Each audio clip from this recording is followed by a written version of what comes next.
Nag-iwan ng pinsala sa ilang lugar sa Luzon ang mga naranasang pag-ulan nitong nagdaang araw. Sa tala ng NDRRMC, 2 ang naitalang namatay habang 5 ang nasugatan. Kabilang po sa nasugatan ang 2 babaeng nadaganan ng gumuhong lupa sa La Trinidad, Benguet. Makibalita tayo kay Isay Reyes.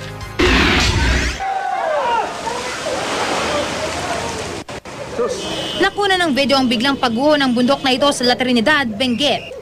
Dahil sa walang tigil na pag-ulan kahapon, lumambot ang lupa ng bundok at gumuho. 3 bahay ang natabunan, 2 babaeng isinugod sa ospital.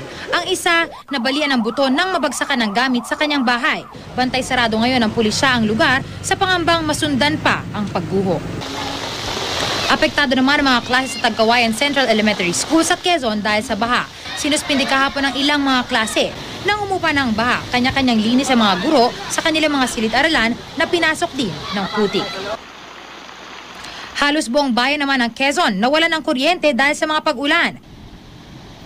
Di naman mapasok kahapon ang ilang barangay sa Del Gallego, Camarines Sur dahil sa bahang dulot ng pag-apaw ng isang ilog.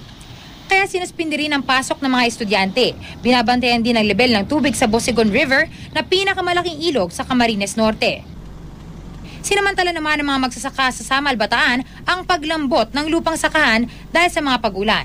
Inararo nila ang kanilang mga palayan para ihanda sa pagtatanim ng palay. Isay Reyes, GMA News.